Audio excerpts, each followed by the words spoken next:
سامعین محترم، حاضرین ذی وقار، گزشتہ کئی جمعوں سے ہم سورۃ الفاتحہ کے مضامین آپ کے سامنے رکھ رہے ہیں، جس میں ہم سورۃ الفاتحہ کی آیت نمبر 4 پہ پہنچے ہیں۔ ایاک نعبد و ایاک نستعین۔ اس آیت کی اہمیت، فضیلت اور اس آیت کا مقام کیا ہے، وہ گزشتہ موضوع ایاک نعبد کے تحت ہم بیان کر چکے ہیں کہ اس آیت میں اللہ رب العزت نے توحید کا نچوڑ اور خلاصہ بیان کیا، اور یہ آیت پورے قرآن کے مضامین کا اور پوری اسلامی تعلیمات کا نچوڑ ہے۔ غالباً 26 جنوری کا جمعہ تھا جس میں ہم نے ایاک نعبد کے تحت مسئلہ عبادت کو آپ کے سامنے رکھا۔ بنیادی طور پر اس آیت میں اللہ کے ساتھ 2 ایگریمنٹ ہیں، ہم اللہ سے 2 معاہدے کرتے ہیں۔ نمبر 1، ایاک نعبد، یا اللہ پوری زندگی صرف اور صرف تیری عبادت اور بندگی کریں گے، ایگریمنٹ کرتے ہیں تیرے ساتھ۔ وَإِيَّاكَ نَسْتَعِينُ، اور صرف تجھ ہی سے مدد مانگیں گے، تیرے سامنے اپنی جولی پھیلائیں گے۔ یہ جو جملہ ہے وَإِيَّاكَ نَسْتَعِينُ،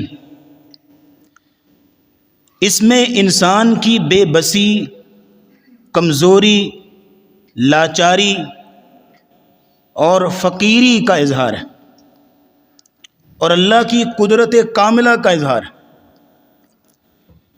کہ انسان اللہ کے آگے بے بس ہے، بے کس ہے، بے اختیار ہے۔ اللہ کی مدد کے بغیر انسان کچھ بھی نہیں کر سکتا۔ یہ وَإِيَّاكَ نَسْتَعِينُ یہ جملہ ہمیں سمجھا رہا ہے۔ بنیادی طور پر اس میں مسئلہ استعانت کا ذکر ہے۔ مسئلہ عبادت آپ سن چکے ہیں، مسئلہ استعانت بھی اسلام کا ایک بہت بنیادی مسئلہ ہے، اور یہ ایسا ہے کہ جس میں امت مسلمہ کی میجورٹی غلط فہمی کا شکار ہے۔ ان کو سمجھ ہی نہیں آئی کہ یہ مسئلہ ہے کیا۔ تو آئیے اس کے کچھ مندرجات کو اور اس کے مفاہیم اور مطالب کو آپ کے سامنے رکھتے ہیں۔ پہلے یہ سمجھیے استعانت کا معنی کیا ہے؟ مدد طلب کرنا، مدد مانگنا۔ اور مسئلہ استعانت کیسے کہتے ہیں؟ کہ صرف اور صرف اللہ سے مدد مانگنا۔ یہ اسلامک میتھڈولوجی میں، اسلامک ٹرمنالوجی میں یہ مفہوم ہے کہ صرف اور صرف اللہ سے مدد مانگی جائے، کیونکہ مالک وہ ہے، ہر قسم کے خزانوں کی چابیاں اس کے پاس ہیں، کائنات کا کنٹرول اس کے پاس ہے، پوری کائنات کے ذرے ذرے پہ اس کا قبضہ ہے، اس لیے اسی سے سوال کیا جائے اور اسی سے مدد مانگی جائے۔ یہی بات سمجھائی تھی نبی اسلام نے عبداللہ بن عباس رضی اللہ تعالیٰ عنہ کو جب وہ چھوٹے بچے تھے۔ آپ نے فرمایا یا غلام، اے لڑکے میری بات غور سے سنی، اذا سألت فاسأل اللہ، جب بھی تو سوال کرے تو اللہ سے سوال کر، وَإِذَا اسْتَعَنْتَ فَاسْتَعِنْ بِاللَّهِ، اور جب بھی مدد طلب کرو تو اللہ سے مدد مانگو۔ جامع ترمذی کی روایت ہے، نبی کریم صلی اللہ علیہ وسلم نے تو اس قدر اس مفہوم کو کھول کے بیان کیا۔ آپ نے فرمایا لِيَسْأَلْ أَحَدُكُمْ حَاجَتَهُ رَبَّهُ كُلَّهَا، تم میں سے ہر شخص اپنی حاجات، اپنی ضروریات اللہ سے طلب کرے، حَتَّى يَسْأَلَ شِسْعَ نَعْلِهِ، یہاں تک کہ اپنے بوٹ کا تسمہ بھی اللہ سے مانگے، حَتَّى يَسْأَلَ الْمِلْحَ، اگر اس کے گھر میں نمک نہیں ہے نا تو نمک بھی اللہ سے مانگے، جامع ترمذی کی روایت ہے، اور علامہ عبد الرحمن مبارک پوری رحمہ اللہ اس حدیث کی شرح میں لکھتے ہیں کہ اس حدیث کو بیان کرنے کا مقصد یہ ہے کہ انسان اپنی چھوٹی سی چھوٹی چیز کا بھی مطالبہ اللہ سے کرے، اور اس میں نبی اسلام نے بوٹ کے تسمے کا ذکر کیا ہے، نمک کا ذکر کیا ہے، اس لیے کہ بڑی چھوٹی اور معمولی چیزیں ہیں۔ جب ان چھوٹی اور معمولی چیزوں کا مطالبہ اللہ سے کرنے کا حکم دیا گیا ہے تو بڑی بڑی اور بنیادی اور اہم چیزوں کا مطالبہ بھی تو اللہ سے کرنا بالاولیٰ ہے نا۔ یہ مفہوم اس قدر وسیع ہے۔ اب تھوڑا آگے چلتے ہیں کہ ظاہری اسباب اور ظاہری وسائل کے تحت ایک دوسرے سے مدد مانگی بھی جا سکتی ہے، ایک دوسرے کی مدد کی بھی جا سکتی، انسانوں سے ایک دوسرے سے مدد مانگی جا سکتی، کی بھی جا سکتی۔ جیسے قرآن میں اللہ نے فرمایا وَتَعَاوَنُوا عَلَى الْبِرِّ وَالتَّقْوَى، نیکی اور تقوی کے کاموں میں ایک دوسرے کی مدد کیا کرو، وَلَا تَعَاوَنُوا عَلَى الْإِثْمِ وَالْعُدْوَانِ، اور گناہ اور زیادتی کے کاموں میں ایک دوسرے کی مدد نہ کیا کرو۔ آج دنیا کا یہ نظام چل ہی اس لیے رہا ہے کہ باہمی تعاون اور ہمدردی چل رہی ہے۔ یہ دنیا ہے، یہ نظام ہے، آپ کو بعض اوقات کسی کی مدد کرنی پڑتی ہے، بعض اوقات کسی سے مدد مانگنی پڑتی ہے، بعض اوقات کسی کا ہاتھ پکڑ کے اس کو چلانا پڑتا ہے، اور بعض اوقات اپنا ہاتھ کسی کو پکڑانا پڑتا ہے۔ دنیا ہے، نظام ہے۔ تو اس ظاہری اسباب اور وسائل کے تحت ایک دوسرے سے مدد مانگی جا سکتی، جیسے کہ نبی اسلام نے فرمایا واللہ فی عون العبد ما کان العبد فی عون اخیہ، اللہ رب العزت اپنے بندے کی مدد کرتے رہتے ہیں جب تک بندہ اپنے کسی مسلمان بھائی کی مدد کرتا رہتا ہے۔ اقبال نے کہا تھا نا کہ یہی ہے عبادت، یہی دین و ایمان کہ کام آئے دنیا میں انسان کے انسان۔ اور نبی کریم صلی اللہ علیہ وسلم نے تو یہاں تک فرمایا تھا کہ میرا دل کرتا ہے، آپ نے فرمایا کہ میں اپنی مسجد میں، مسجد نبوی میں اعتکاف کروں، رمضان کا مہینہ، پورا مہینہ اعتکاف کروں، مجھے اس سے زیادہ اچھا عمل یہ لگتا ہے کہ میں اپنے کسی مسلمان بھائی کے ساتھ جاؤں اور اس کی کوئی مشکل حل کر دوں، اس کی مدد کر دوں۔ اعتکاف کرنے والے کون ہیں؟ رسول اللہ۔ مسجد کون سی ہے؟ مسجد نبوی۔ مہینہ کون سا ہے؟ رمضان کا۔ اتنا پیارا عمل، کہا مجھے اچھا یہ لگتا ہے کہ اپنے کسی مسلمان بھائی کی مدد کروں۔ تو یہ ہے ظاہری اسباب اور وسائل کے تحت۔ پھر اس میں یہ بھی نوٹ کیجئے گا کہ اگر ظاہری اسباب اور وسائل کے تحت اگر کسی سے مدد آپ مانگتے ہیں نا، اور آپ کی مدد وہ تب تک کر سکتا ہے جب تک اس کو اللہ کی توفیق حاصل ہو۔ اگر اللہ کی توفیق نہیں ہے تو کوئی آپ کو ایک سوئی تک نہیں دے سکتا، کوشش کر سکتا ہے، مدد اللہ کی ہوگی۔ اس لیے اب ان میں فرق سمجھیے گا، ظاہری اسباب کے تحت اور ظاہری اسباب سے ہٹ کے۔ مثال کے طور پہ میں یہاں کسی سے کہتا ہوں سر پانی لائیے گا، آپ میں سے کوئی شخص اٹھتا ہے اور جا کے ایک گلاس لیتا ہے، نل کھولا، پانی بھرا اور یہاں آ کے لا کے پیش کر دیا۔ یہ اس نے سارے اسباب اور وسائل اختیار کیے ہیں، اٹھ کے گیا ہے اور پانی بھرا ہے اور پھر لے کے آیا، اسباب اختیار کیے۔ اس اصول کے انڈر رہتے ہوئے آپ ایک دوسرے کی مدد کر بھی سکتے ہیں، مدد مانگ بھی سکتے ہیں۔ میں کہہ سکتا ہوں یہاں سے مجھے قرآن پکڑائیے گا، میں کہہ سکتا ہوں پانی لا کے دیجیے گا، کیونکہ اسباب کے انڈر ہے۔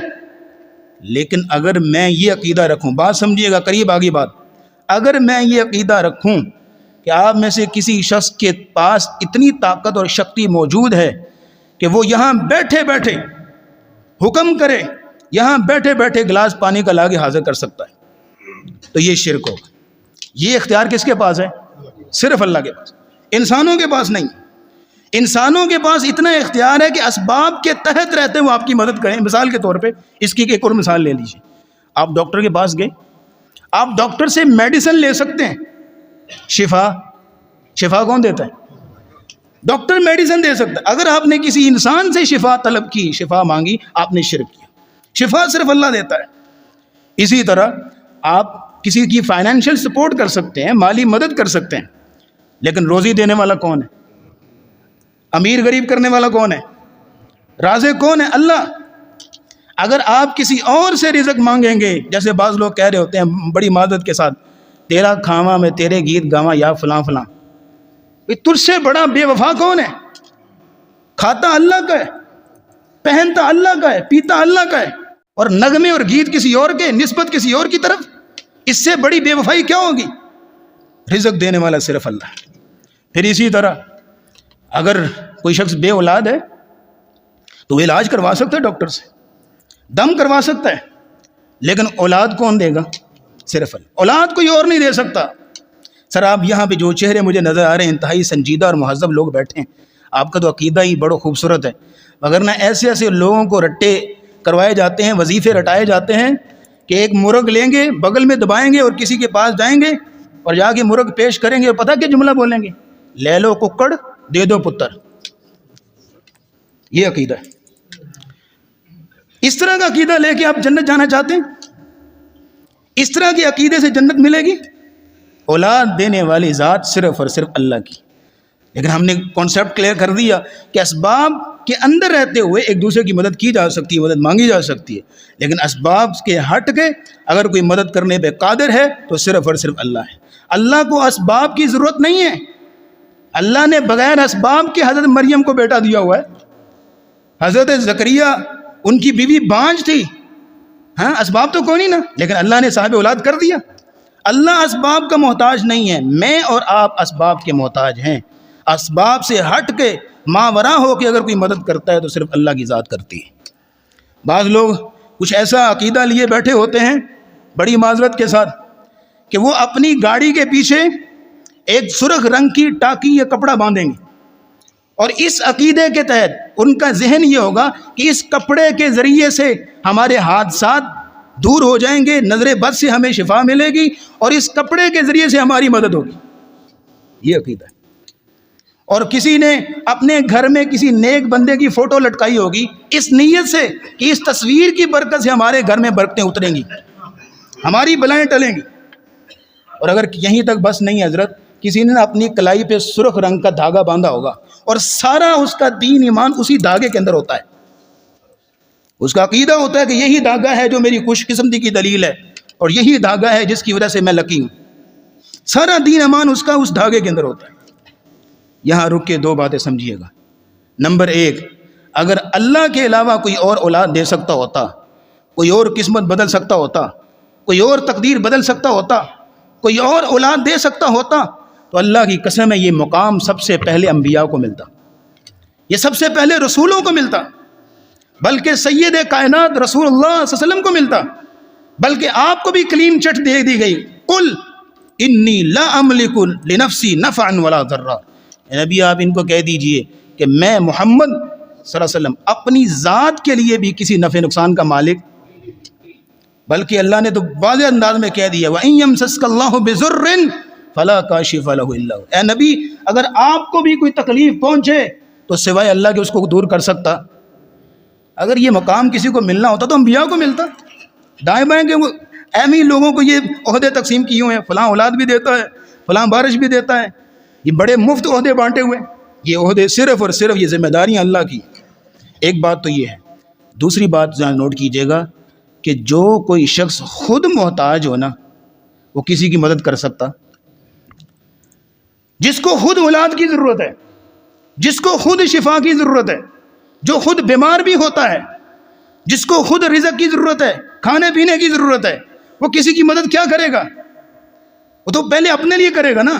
وہ اللہ ہے جس کو نہ اولاد کی ضرورت ہے، نہ شفا بیماری کی اس کی کوئی حاجت ہے، نہ اس کو روزی روٹی کا اس کا کوئی ایسا سسٹم ہے۔ وہ اللہ کی ذات ہے جو ہر چیز سے بے نیاز ہے۔ یہ ساری یہ موضوع آپ کے سامنے رکھ رہا ہوں نا، اتنا اہم موضوع ہے۔ اللہ کی قسم آپ قرآن کھول کے دیکھیے۔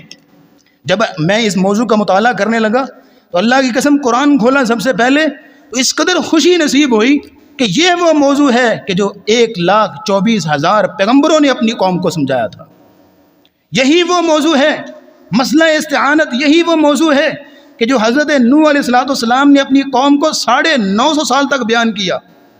یہی وہ موضوع ہے جو حضرت ابراہیم علیہ السلام نے نمرود کے دربار میں کھڑے ہو کے پورے بابل شہر کے سامنے یہ موضوع بیان کیا تھا۔ یہی وہ مسئلہ استعانت کا موضوع ہے جو حضرت موسیٰ علیہ السلام نے فرعون کے محل میں کھڑے ہو کے برملا انداز میں بیان کیا تھا۔ یہی موضوع تھا، اور اللہ کی قسم یہی موضوع تھا جو حضرت یوسف علیہ السلام نے جیل کی سلاخوں کے پیچھے اپنے ساتھیوں کو بیان کیا تھا کہ استعانت مدد مانگنی ہے تو صرف اللہ سے۔ اور یہی موضوع حضرت یونس علیہ السلام جب مچھلی کے پیٹ میں تھے تو یہی ترانے گائے تھے، لا الہ الا انت سبحانک انی کنت من الظالمین. اور اللہ کی قسم جب میں یہاں تک پہنچا نا تو میری خوشی کی انتہا نہ رہی. یہ وہ موضوع ہے کہ جو رسول اکرم صلی اللہ علیہ وسلم نے کوہ صفا پہ چڑھ کے بیان کیا تھا. قولوا لا الہ الا اللہ. لا الہ الا کا معنی کیا ہے؟ لا الہ کوئی اولاد نہیں دے سکتا، لا الہ کوئی شفا نہیں دے سکتا، لا الہ کوئی بیمار نہیں کر سکتا، کوئی موت زندگی نہیں دے سکتا، لا الہ کوئی روزی نہیں دے سکتا، الا اللہ مگر صرف، الا اللہ مگر صرف اللہ کی ذات ہے. یہ وہ موضوع جو انبیاء نے بیان کیا تھا، آج آپ سن رہے ہیں. یہیں تک بس نہیں، اب آگے چلیں.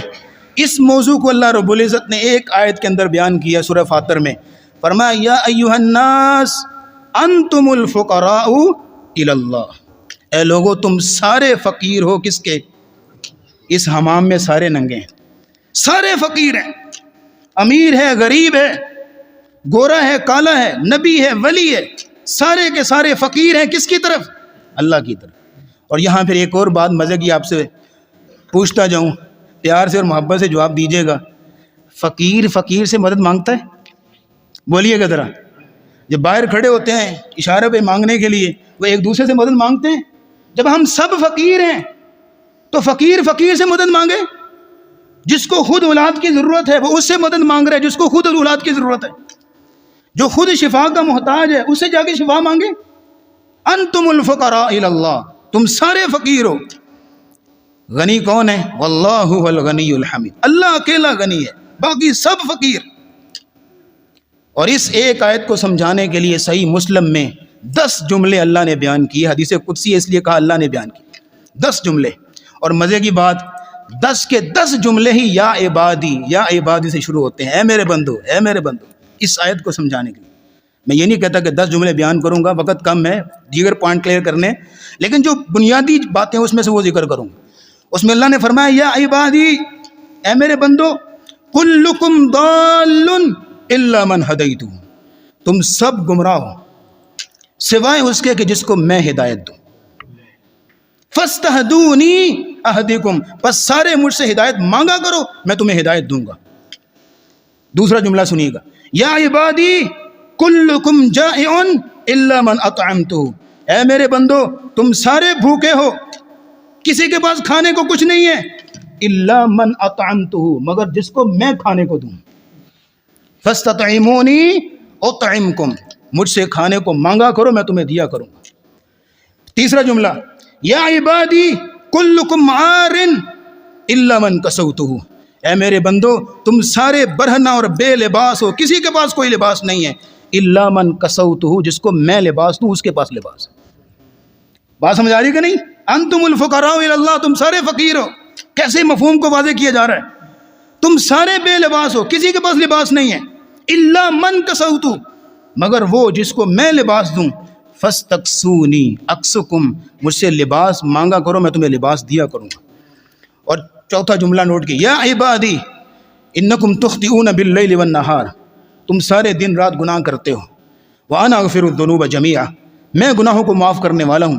فاستغفرونی اغفر لکم، مجھ سے بخشش مانگا کرو میں تمہیں بخشا کروں گا. یہ مفہوم سمجھایا کتنی خوبصورتی سے. یا ایھا الناس انتم الفقراء الی اللہ، تم سب فقیر ہو اللہ کے آگے. واللہ هو الغنی الحمید، اور اللہ ہی ہے جو غنی ہے اور قابل تعریف. اس آیت کی ہمیں سمجھ نہ آئی، لیکن اللہ کے نیک بندوں اور اولیاء کو سمجھ آ گئی. آپ اگر اجازت دیں تو ایک ایک کر کے مثال آپ کے سامنے رکھوں. پہلے نمبر پہ حضرت آدم علیہ السلام، ہمارے بابا، ان کو جب مدد کی ضرورت پڑی، گناہ کر بیٹھے، تو بخشش کے لیے استعانت کس کے آگے رکھی؟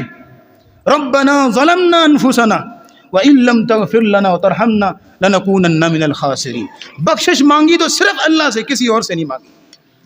یہی تک بس نہیں ہے، مدد کی ضرورت پڑی حضرت یعقوب علیہ السلام کو. 40 سال تک بیٹے کی جدائی میں رو رو کے گزار دی، اور اتنا روئے کہ آنکھوں کی بینائی چلی گئی. تو کسی اور کے آگے جا کے نہیں روئے، کیا کہا؟ انما اشکو بسی و حزنی الی اللہ. ایک بار بولیے گا سارے، انما اشکو بسی و حزنی، میں اپنے غم اور اپنے اس مصیبت کا اظہار صرف اللہ سے کرتا ہوں، کسی اور سے نہیں کرتا. یہ مسئلہ استعانت سمجھایا حضرت یعقوب نے. یہیں تک بس نہیں ہے، اگر بات کریں حضرت موسیٰ کی، علیہ السلام پردیس میں چلے گئے، کوئی جاننے والا نہیں، کوئی پہچاننے والا نہیں، اور جیب میں، بڑی معذرت سے لفظ استعمال کر رہا ہوں، جیب میں پھوٹی کوڑی تک نہیں ہے، پردیس میں کھڑے ہیں اور اللہ سے دعا کرتے ہیں، رب انی لما انزلت الی من خیر فقیر، یا اللہ میں فقیر کھڑا ہوں، کچھ نہیں میرے پلے، جولیاں بھرنے والا تو ہیں۔ جب یہ اللہ کے آگے فریاد رکھی، کسی اور سے مدد مانگی؟ اللہ سے مانگا، اللہ کے آگے فریاد رکھی تو اللہ رب العزت نے انتظام کیا کہ نہیں؟ اور ہمارے استاد تھے ایک، وہ ترجمہ پڑھاتے تھے تو بڑے خوبصورت انداز میں کہتے تھے کہ حضرت موسیٰ نے دعا کی تو اللہ تعالیٰ نے روٹی بھی دی، بوٹی بھی دی اور کوٹھی بھی دی، سارے انتظامات کر دیے۔ وہ انتظام کرنے والا ہے، اسی سے مدد مانگی جائے۔ اسی طرح حضرت ایوب علیہ السلام بیماری آ گئی، کسی اور کے سامنے جا کے نہیں روئے، کیا کہا؟ ربی انی مسنی الضر وانت ارحم الراحمین، اللہ سے مدد طلب کی۔ یہ پیغام دیا ان انبیاء نے کہ انتم الفقراء الی اللہ،